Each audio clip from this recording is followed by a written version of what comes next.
옆집의 문이 열리고 남편이 나왔습니다. 그리고 나와 마주쳤을 때 남편은 놀라 주저앉고 말았습니다. 두 번의 외도가 두 집을 박살내버린 충격적이고 비극적인 사연을 소개합니다. 사연 소개 전 구독과 좋아요 부탁합니다. 안녕하십니까?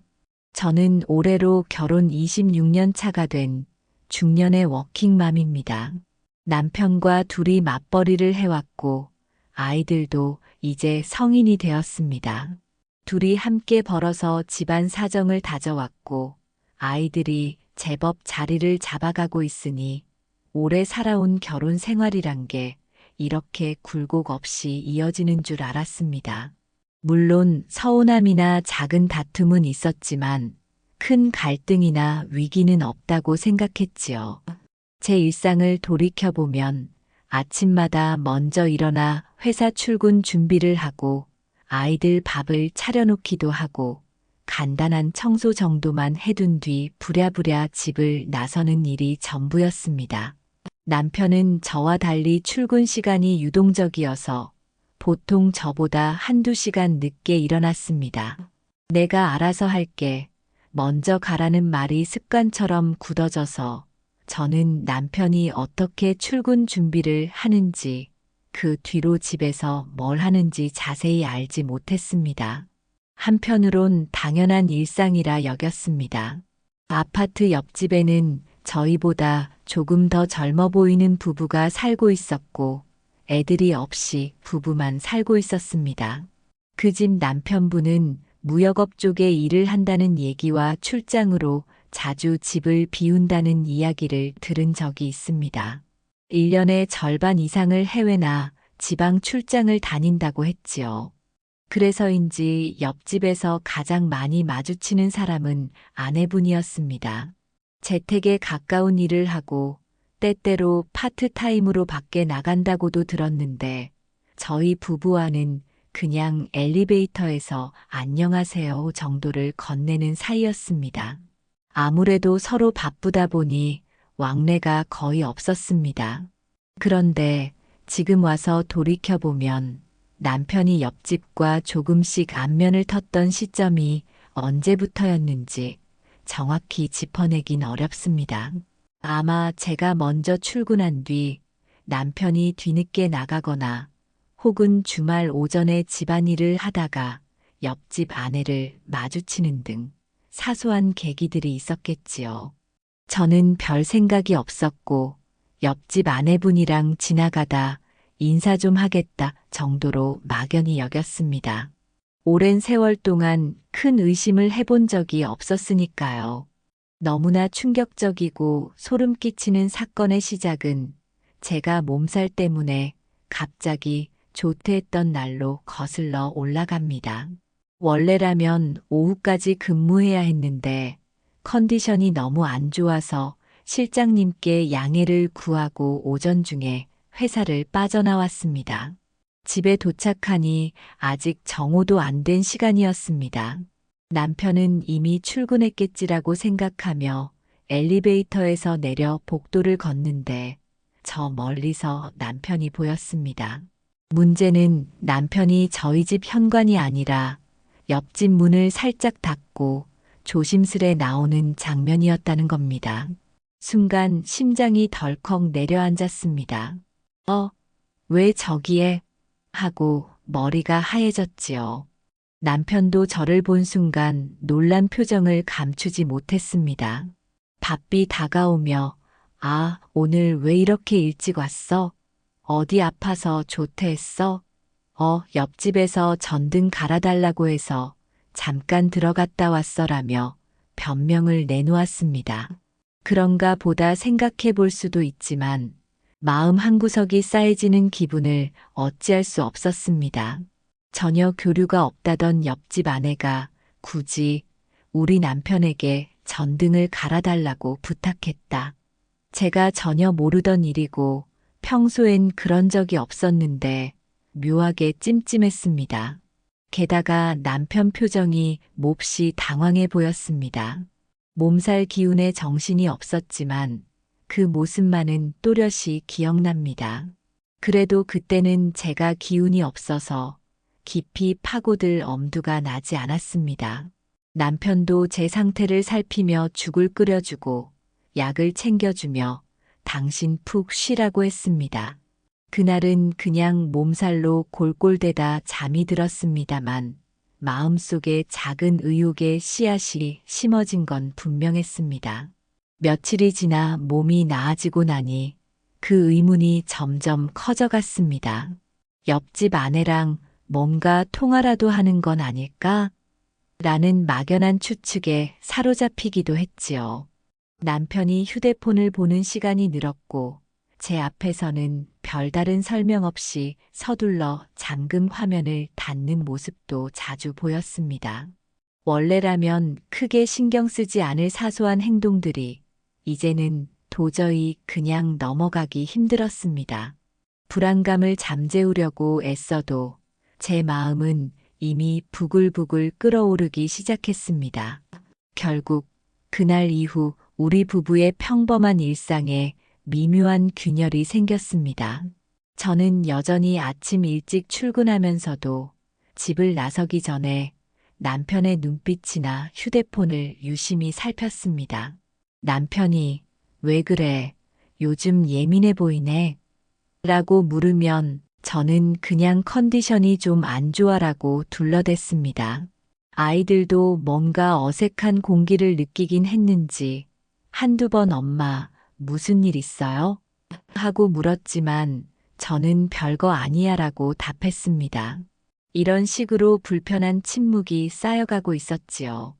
아직은 설마 이웃집 아내와 불륜 관계일까? 라는 의심만 있을 뿐 확실한 증거도 결정적 장면도 없었습니다. 하지만 제가 이 일을 거치면서 깨달은 건 한 번 시작된 의심은 그리 쉽게 사라지지 않는다는 사실이었습니다. 저는 남편의 작은 행동 하나, 휴대폰 알림소리 하나에도 과민하게 반응했고, 그럴수록 남편은 더욱 사소한 것까지 숨기는 모습을 보였습니다. 애써 정말 전등 갈아준 거다라는 남편의 말을 믿어볼까 했지만 이미 촉이 발동한 이상 마음이 쉽게 놓이지 않았습니다. 그렇게 시작된 불안감은 시간이 흐를수록 더욱 커졌습니다. 그리고 결국 제가 가장 두려워했던 일이 실제로 벌어지고야 말았습니다. 그 파국의 순간을 다시 떠올리는 것만으로도 가슴이 미어집니다만 인생이라는 게 참 아이러니하더군요. 설마라고 여겼던 일이 현실로 다가오는 순간 이성을 붙들기가 쉽지 않았습니다. 몸살에서 회복한 뒤 저는 다시 회사에 복귀했습니다. 일상 자체는 변함없었지만 머릿속에선 온갖 상상이 꼬리를 물고 있었습니다. 남편이 내가 출근한 뒤 옆집에 들르는 건 아닐까? 옆집 남편은 출장을 자주 간다니 집에는 아내 혼자 있을 텐데 이런 생각들이 업무 중에도 사라지지 않아 집중력이 뚝뚝 떨어졌습니다. 하필이면 회사가 바쁜 시기라 야근이나 회식이 잦았습니다. 늦게 들어오는 날이면 남편과 대화할 기회도 적어져서 저 혼자 속을 끓이곤 했습니다. 한편으론 내가 너무 의심하는 걸까? 혹시 남편이 정말 선의로 옆집을 돕는 것뿐이라면 괜히 큰일 만들 필요는 없는데라고 자책하기도 했습니다. 하지만 남편의 미심쩍은 태도가 계속 포착됐습니다.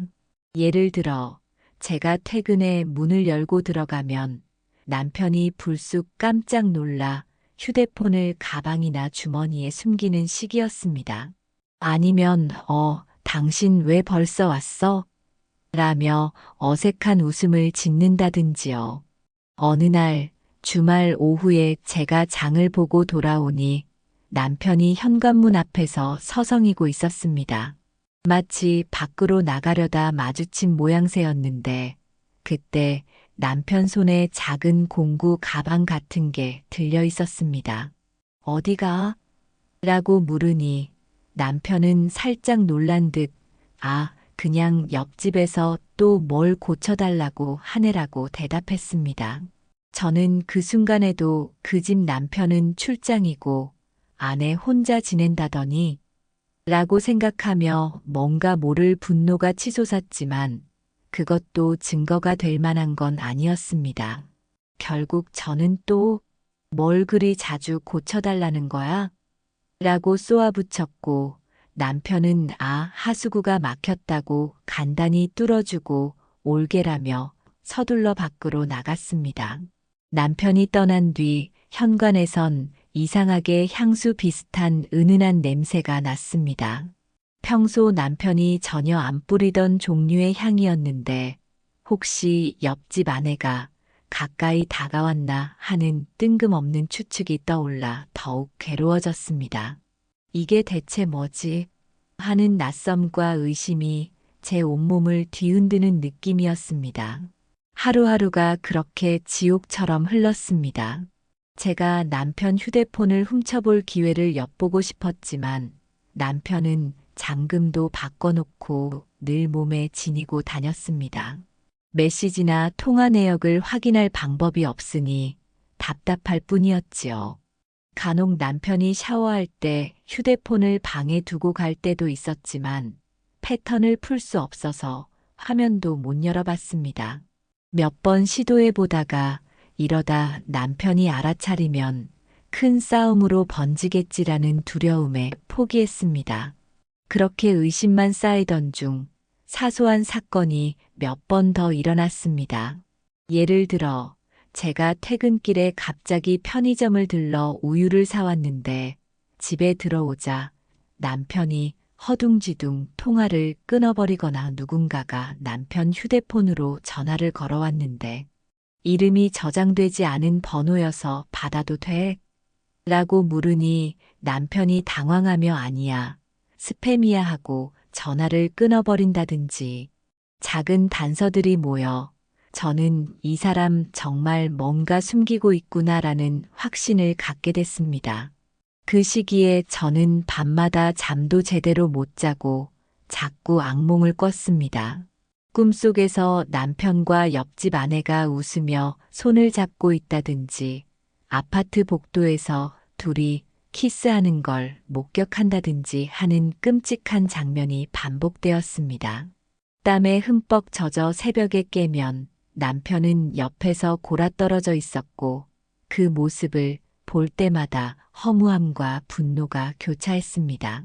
내가 이 사람과 결혼해 26년을 살았는데 정말 이런 식으로 뒤통수를 맞아야 하나 하는 생각, 그리고 그렇다고 당장 이혼을 할 수 있을까? 아이들은, 가정은? 같은 현실적인 고민이 한꺼번에 몰려와서 머리가 터질 것 같았습니다. 차라리 아니야, 내가 착각이야 라고 생각하고 싶었지만 촉이란 건 무서운 법이더군요. 결국엔 반드시 뭔가가 있다고 결론을 짓고 기회를 노리게 되었습니다. 그리고 마침내 제가 가장 두려워했던 결말이 찾아왔습니다. 결혼 생활을 송두리째 뒤흔드는 거대한 폭풍이 몰아치는 순간 저는 그것이 오히려 해방일지도 모른다고까지 생각했습니다. 이제는 의심이 아니라 현실로 확인만 되면 내가 어떻게든 선택할 수 있지 않을까 하고요.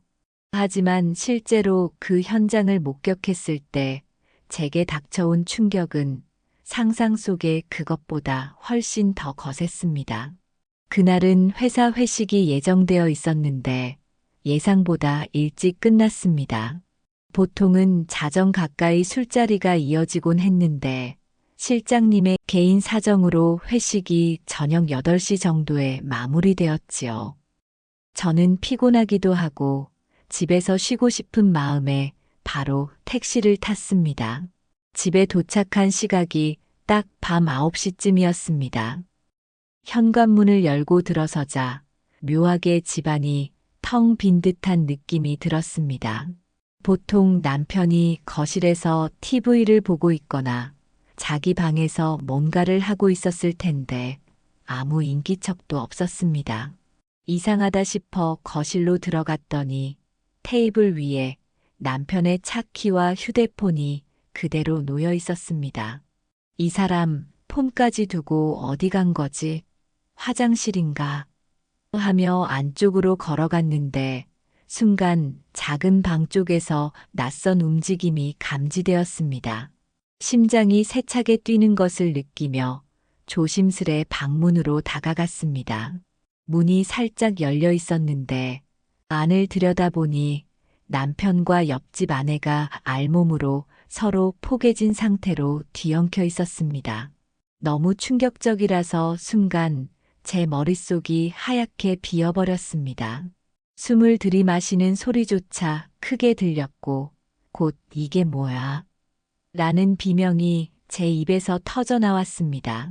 둘은 화들짝 놀라며 허둥대고 옆집 아내는 황급히 옷을 집어입고 도망치듯 작은 방을 빠져나갔습니다. 남편 역시 바지를 추스르면서 이게 미안해. 라며 어떻게든 변명을 하려 했지만 제 귀에는 아무것도 들리지 않았습니다. 너희들 지금 미쳤어. 어떻게 우리 집에서 이런 짓을 해. 울분이 치솟았지만 동시에 배신감에 온몸이 떨리고 숨이 가빠졌습니다. 옆집 아내는 거실로 나오는 길목에서 제게 연신 죄송합니다. 죄송합니다라고 중얼거렸고 저는 뭐가 죄송한데 지금 이게 말이 된다고 생각해. 라며 고함을 질렀습니다. 그녀는 고개를 푹 숙인 채 구두조차 제대로 신지 못하고 도망치듯 현관문을 열고 나가버렸습니다. 그 모습을 지켜보는 순간 머릿속이 새하얘지면서 어떻게든 그 여자를 붙잡고 싶은 충동도 생겼지만 이미 그럴 여력조차 없었습니다. 거실에 남겨진 남편은 무릎을 꿇고 제 손을 붙잡으려 했습니다. 정말 잘못했어. 순간적으로 내가 무슨 귀신이 씌었는지 진심으로 미안해. 한 번만 용서해줘.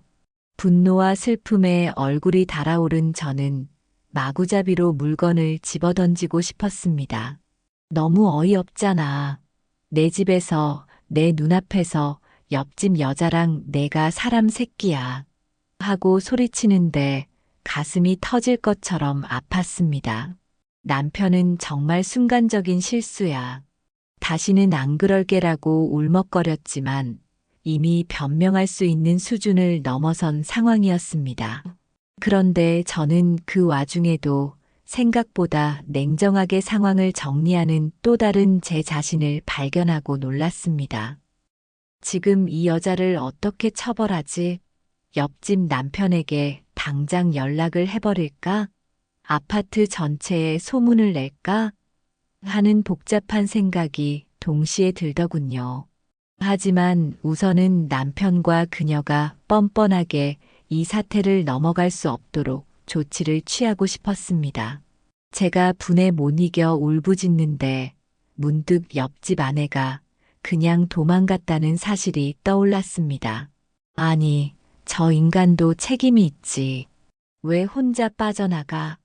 하는 생각에 저는 결국 휴대폰을 들고 그녀에게 전화를 걸었습니다. 다행인지 불행인지 그녀가 전화를 받았고 떨리는 목소리로 정말 죄송해요. 제발이라고 하더군요. 그 말이 끝나기도 전에 저는 쏟아냈습니다. 당장 우리 집으로 다시 와. 안 오면 내 남편한테 이거 전부 폭로하고 이혼 소송을 걸든지 뭐든 다 할 거야. 라며 거의 발광을 했습니다. 그랬더니 그녀가 그 제 남편은 지금 출장 중이어서 제발 살려만 주세요. 부탁드려요라며 울먹였고 저는 한마디만 더 하면 당장 너 남편한테 전화할 거야. 라고 소리쳤습니다. 결국 몇 분 뒤에 옆집 아내가 다시 우리 집으로 들어왔습니다. 초췌한 모습으로 주저앉듯 거실 바닥에 무릎을 꿇었고 남편도 아직 바닥에 엎드린 채였습니다. 둘 다 똑바로 앉아. 얼굴 들어. 제가 분노에 찬 목소리로 외치자 남편과 옆집 아내는 고개를 들었지만 눈동자가 흔들리고 있었습니다. 저는 펜과 종이를 들고 와서 바닥에 던지듯 놓았습니다. 여기에 그동안에 니들이 벌린 음탕한 행적들을 다 적어. 사실대로 안 쓰면 난 당장 내 남편한테 그리고 우리 아이들한테 전부 밝힐 거야. 남편은 아연실색한 표정으로, 옆집 아내는 울음 섞인 목소리로 네 알겠습니다. 제발 한 번만 봐주세요라며 간신히 말을 이어갔습니다. 그리고 다시는 안 만나겠다는 각서까지 쓰게 했습니다. 남편은 나는 최미숙 씨와 모든 부적절한 관계를 끊고 다시는 만나지 않겠습니다. 그리고 모든 재산의 명의를 아내에게 넘기겠습니다라는 문장을 적었고 옆집 아내도 마찬가지 취지로 이름과 사인 지장을 찍었습니다. 그 순간 제 손은 부들부들 떨렸고 머릿속은 복잡했지만 최소한 그동안의 행적과 이 각서라도 받아야 앞으로 어떻게 처리할 것인지 또 저들이 다시는 만나지 않을 거라는 미약한 확신이라도 생길 것 같았습니다. 각서를 쓰고 나자 옆집 아내는 정말 미안합니다. 남편한테만은 말하지 말아주세요.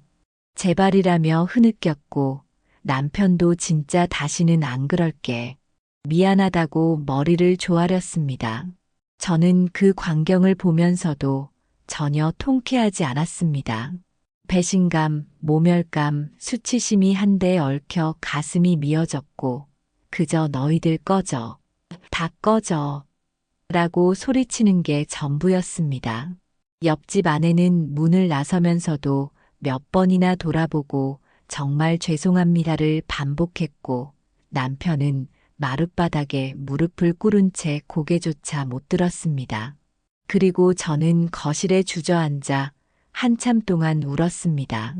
이게 대체 무슨 꼴인가, 내가 이런 모습으로 살아야 하나 하는 자괴감에 빠져 한동안 몸을 가누기 힘들었습니다. 각서를 받아냈지만 마음속 분노가 쉽게 사라지지 않았습니다. 한순간에 무너져버린 믿음을 어떻게 다시 회복할 수 있을까요? 남편은 저를 붙잡고 정말 미안하다.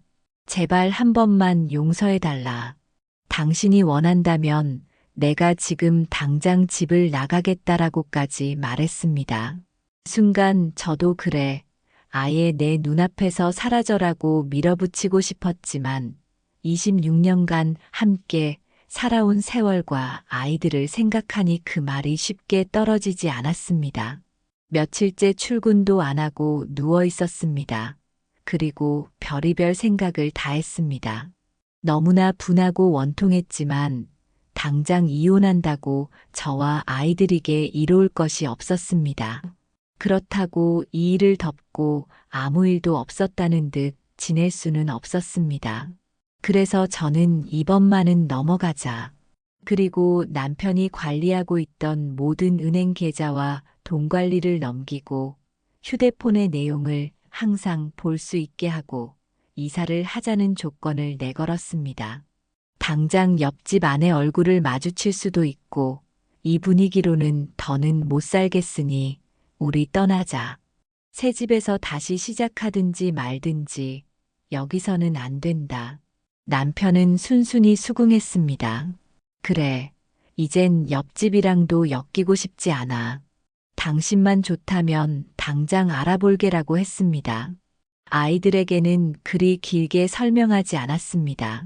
집이 오래됐고 곧 재건축 얘기도 있고 여러 가지로 불편하니 이사를 가겠다고 했더니 아이들은 살짝 의아했지만 크게 반대하지 않았습니다. 한동안 남편은 저를 볼 때마다 죄인처럼 눈치를 받고 집안 분위기는 험악했습니다. 옆집 아내는 장기 출장 중인 남편이 돌아오기 전에 어쨌든 상황을 수습해야 했기에 저희와 더 이상 접촉을 하지 않고 조용히 지내는 듯 했습니다. 저는 거의 한 달 동안 악몽을 꿨습니다. 밤만 되면 불륜 현장이 머릿속에 생생히 떠올라 정신이 피폐해지곤 했지요. 그래도 각서까지 받았고 곧 이사하니까 이제 물리적으로 갈라지겠지 하는 생각이 저를 버티게 했습니다. 이혼을 택하면 아이들에게도 엄청난 충격이 갈 테고 지금 당장은 너무 많은 걸 잃을지도 몰라. 그렇다면 차라리 한 번만 더 기회를 주자. 그런데 만약 또 걸리면 정말 끝이야 하고요. 남편이 부동산을 통해 여러 전세 매물을 알아봤고 마침 괜찮은 집이 있어 계약까지 제 명의로 순조롭게 진행되었습니다. 이사 날이 다가오자 저는 홀가분한 듯 하면서도 씁쓸했습니다. 내가 이렇게 도망치듯 나가는 게 맞나 싶은 생각도 들었지만 옆집에 계속 남아있으면 제가 제정신을 못 차릴 것 같았으니 다른 선택지는 없었습니다. 이사 당일 트럭이 와서 짐을 옮기는 사이 혹시나 옆집 아내와 마주칠까 했지만 그녀는 나오지 않았습니다. 문 뒤에 숨어 있거나 혹은 이미 다른 곳으로 갔는지 모습이 보이지 않았습니다. 남편도 제가 어떤 감정 폭발을 일으킬까 겁났는지 시종일관 말없이 땀만 뻘뻘 흘리며 짐을 실었습니다. 저는 아이들에게 빨리빨리 정리하자는 말만 반복하며 감정을 사겼고 그렇게 몇 시간 만에 아파트를 떠났습니다. 그 순간 제 마음 한편에서 묘한 해방감이 느껴졌습니다. 적어도 이곳을 벗어나면 눈에 띄게 만날 일은 없겠지. 각서까지 받았으니 불륜을 이어갈 명분도 없을 거야. 물론 마음 깊숙이선 여전히 남편을 완벽히 믿을 수 없었지만 적어도 옆집이라는 가까운 물리적 공간이 주는 불안감은 떨쳐낼 수 있었습니다. 이사 후 저와 남편은 한동안 불편하게 지냈습니다. 전등 교체 사건과 불륜 발각, 무릎 꿇고 쓴 각서 그 모든 일을 되돌아보면 참으로 끔찍했지만 그때 저는 한 번은 남편을 믿어보기로 했습니다. 아이들도 있고 26년 결혼 생활의 무게도 있는데 한순간의 욕정으로 모든 걸 끝내버리긴 너무 억울하다. 이런 심정이었지요. 남편도 거의 매일같이 고개를 숙이며 내가 잘못했다. 다시는 그런 짓 안 하겠다고 다짐했습니다. 그렇게 반년쯤이 흘렀습니다. 이사 온 지 6개월이 지나가면서 저희 집은 다시 예전처럼 안정된 일상으로 돌아가는 듯 보였습니다. 남편이 스스로 집안일을 도맡아 하기도 했고 휴일이면 저와 함께 장을 보러 가거나 아이들과 외식을 하는 등 자상한 가장인 척 노력했습니다. 아이들도 이제 다 지난 거지. 엄마, 요즘 분위기가 꽤 좋아 보여라며 안도하는 눈치였습니다. 저 역시 마음 한구석에 배신감이 가시지 않았지만 겉으로는 평온한 가족의 모습에 안도하려고 애썼습니다. 그래, 사람이 한번 실수할 수도 있지. 각서까지 썼으니 설마 또 그러겠어. 스스로 그렇게 되뇌며 남편에게 조금씩 마음의 문을 다시 열어보려 했습니다. 실제로 6개월 동안은 별다른 의심을 할 만한 상황이 없었고 남편도 매번 저를 안심시키는 말과 행동을 보여주었습니다. 하지만 인생은 그렇게 호락호락하지 않더군요. 그것도 모르는 채 저는 이제 정말 회복 중이구나 하고 방심해버렸습니다. 그리고 그 방심은 다시 한번 저를 절망의 구렁텅이로 밀어넣었습니다. 기가 막히고 충격적인 사건은 생각지도 못한 날 정말 우연한 기회에 벌어졌습니다. 그날도 저는 회사 업무를 마치고 집으로 향하는 길이었습니다. 이사 자금이 부족하여 자가용을 판 뒤 주로 대중교통을 이용하거나 때론 택시를 이용했습니다. 그런데 마침 날씨가 너무 후덥지근해서 집 근처 버스 정류장에 내리자마자 시원한 음료라도 사려고 작은 슈퍼마켓 앞에서 잠시 멈췄습니다.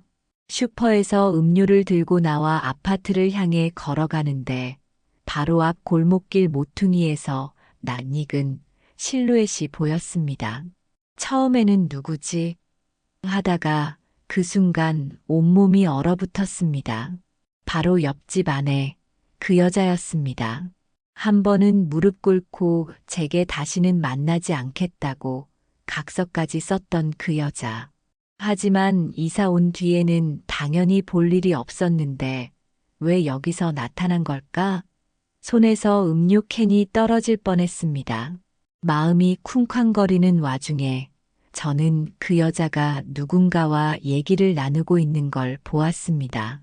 자세히 보니 대화를 하는 상대는 얼굴이 잘 안 보였지만 체형이나 옷차림이 너무나 익숙했습니다. 설마 아니겠지? 라는 불안감이 온몸을 휘감았고 저는 벽 뒤에 몸을 숨긴 채 살짝 살펴봤습니다. 그리고 곧 가슴이 내려앉는 충격적인 장면을 목격했습니다.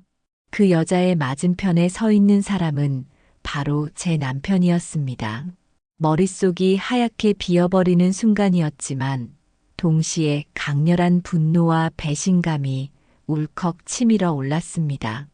6개월 동안 그렇게 순진한 척 하더니 결국 또 이 여자랑 만나고 있었구나. 손이 덜덜 떨리고 뒷목이 뻣뻣해졌습니다. 저는 곧장 휴대폰을 꺼내 사진을 찍었고 녹음 버튼을 눌러두었습니다. 딱히 대화 소리가 선명히 들리진 않았지만 혹시나 할 수 있는 모든 걸 기록으로 남기려고 했습니다. 남편과 그 여자는 서로 가까이 서서 무슨 이야기를 나누며 웃는 듯도 보였습니다. 손짓을 하면서 이 근처라면 안 들킬 줄 알았다는 식의 표정을 짓는 것 같기도 했지요.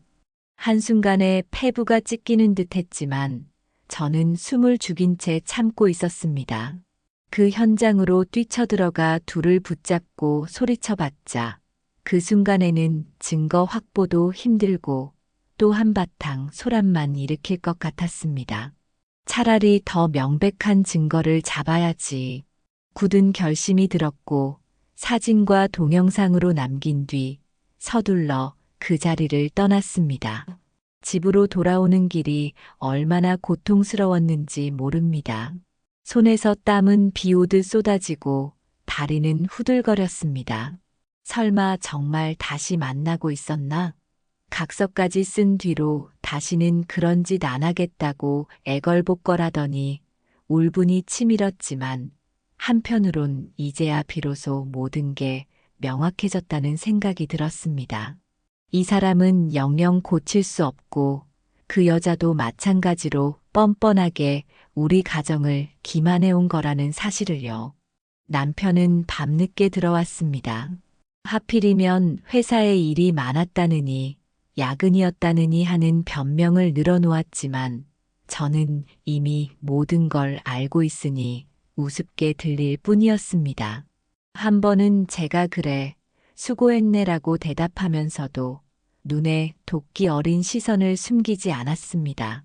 남편은 뭔가 불길함을 느꼈는지 당신 오늘 기분이 좀 안 좋아 보여. 무슨 일 있어? 라고 물었지만 전 차가운 웃음을 지으며 아니, 별일 없어라고 짧게 답했습니다. 며칠 뒤 저는 만반의 준비를 마쳤습니다. 6개월 전 무릎 꿇고 쓴 각서와 이번에 촬영한 사진 동영상, 그리고 그간 남편이 남몰래 주고받았던 메시지 내역까지 가능하면 최대한 수집해 두었습니다. 남편이 허술하게 삭제하지 않은 흔적들이 몇 개 발견되어 다행히 증거로 확보했지요. 그리고 옆집 남편의 연락처를 다시 꺼내 들었습니다. 이사 전 그 남편이 출장 중이라는 사실에 꾹 참고 제가 폭로를 하지 않았었는데 이제는 더 이상 참을 이유가 없었습니다. 사실 제 마음 한켠에는 이제야말로 완전히 끝내자라는 결심이 서 있었습니다. 더는 남편이 가정이나 아이들을 핑계 삼아 제게 매달려봐야 소용없을 거라는 생각이었지요. 옆집 아내도 같이 책임을 져야 한다고 느꼈습니다. 두 사람 모두 한 번 덮어준 걸 기회로 삼지 않고 다시 나를 우롱했으니 이젠 폭로당해도 할 말 없겠지. 저는 옆집 남편에게 메시지를 보냈습니다. 안녕하세요. 저희가 예전에 이웃으로 살았던 때를 기억하실지 모르겠습니다. 긴 얘기는 생략하고 당신 부인과 제 남편이 불륜을 저지르고 있습니다. 여기 각서와 사진 동영상 증거가 있으니 첨부 파일로 보내드립니다.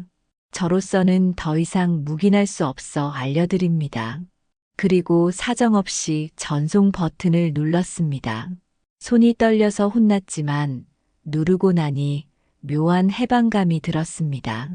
이제는 어떻게 전개되든 진실을 외면할 순 없으리라. 옆집 남편은 얼마 지나지 않아 분노에 찬 답장을 보냈습니다. 이게 대체 무슨 말입니까? 이 증거 확실한 거 맞습니까? 저는 미쳐버릴 것 같습니다. 분명 그의 집과 아내는 박살이 났을 것입니다.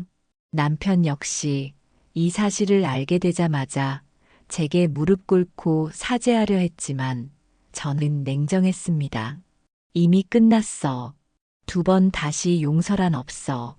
그 뒤 벌어진 일은 불륜 소동이 한층 더 거세진 형태였습니다.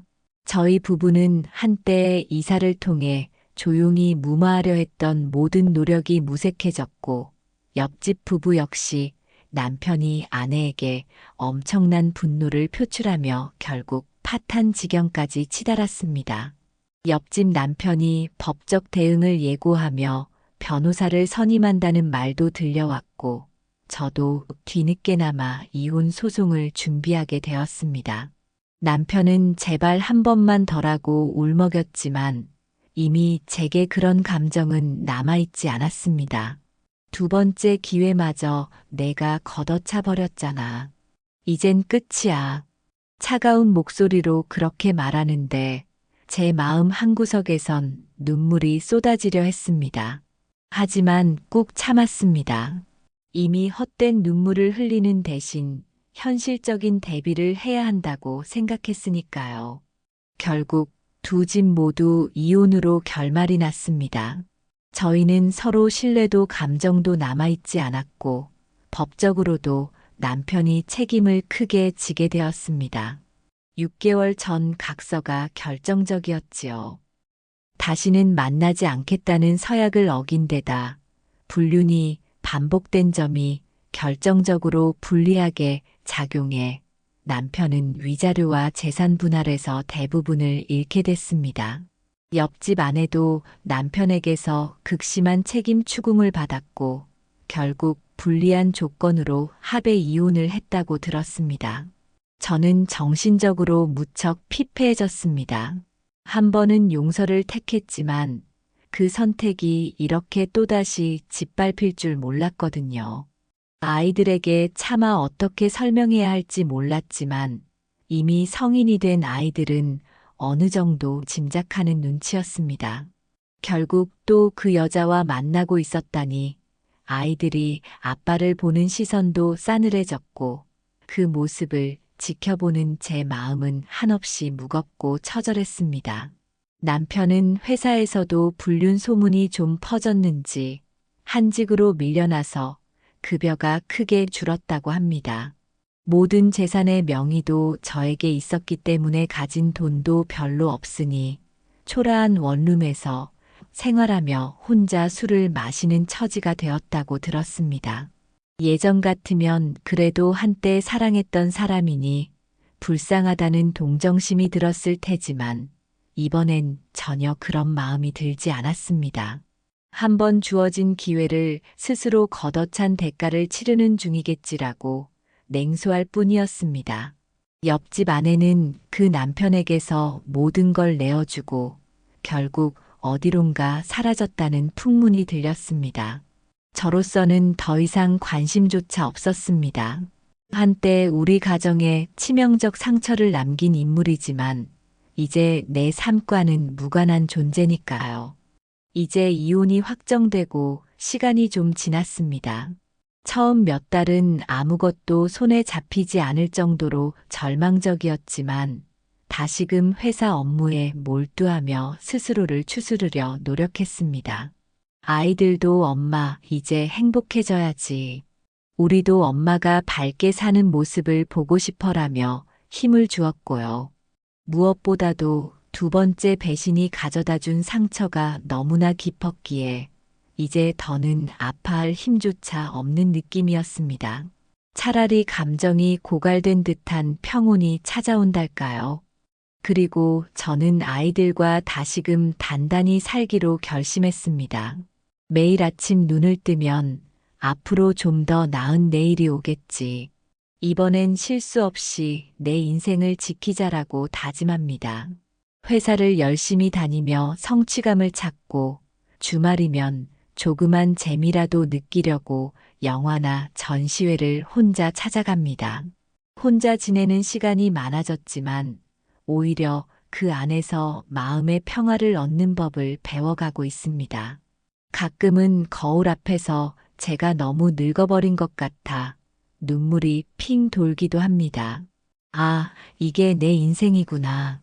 그래도 힘내자. 아이들도 있고 이 나이에도 할 수 있는 게 많이 있을 거야. 그렇게 스스로 토닥이는 게 일상이 됐습니다. 예전엔 남편과 함께라면 뭔가 가능할 거라 믿었지만 이제는 저 스스로를 믿어야만 살아갈 수 있음을 깨달았습니다. 마지막으로 이 이야기를 돌아보면 두 번의 기회를 주었다가 두 번 다 산산조각이 나는 과정을 겪었다는 점이 더욱 비극적으로 다가옵니다. 첫 번째는 이사와 각서를 통해 조용히 덮었지만 그 여인과 남편은 결국 은밀히 관계를 이어갔고 두 번째 발각 때는 더 이상 물러설 곳이 없었지요. 양쪽 가정이 동시에 무너지고 남편과 상간녀는 사회적으로나 경제적으로나 일어설 수 없는 큰 타격을 받았습니다. 저 역시 오랜 세월 쌓아온 가정이 한순간에 사라지는 경험을 했습니다. 그래도 저는 이제 이 파탄을 통해 알게 된 진실과 단단해진 내면을 안고 다시 살아가려 합니다. 세상은 여전히 아름다운 면도 있고 제게도 얼마든지 가능성이 남아있다고 믿습니다.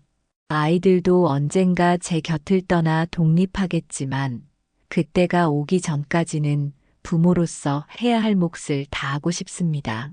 남편과 상간녀에 대한 분노나 연민은 이제 거의 사라졌습니다. 그냥 그런 일이 있었다고 마음속 어딘가에 깊이 묻어둘 뿐입니다. 눈물과 처절함으로 얼룩진 이 결말은 어쩌면 오래전부터 예견된 것이었는지도 모르겠습니다. 배신은 반복되고 한번 깨진 신뢰는 다시 붙이기 어려운 법이니까요. 하지만 저는 그 모든 고통을 지나온 뒤 다시 한번 당당히 고개를 들고 살아가려 합니다. 한 번의 기회마저 외면한 그들이 어떤 삶을 살든 이제 내 알 바 아니다. 이 다짐 하나만이 제 지난 날의 처절함에 스스로 마침표를 찍게 해줍니다. 시청해 주셔서 감사합니다. 한 여인이 다시 일어설 수 있게 응원의 메시지 부탁합니다. 그리고 구독, 좋아요 꼭 눌러주세요. 감사합니다.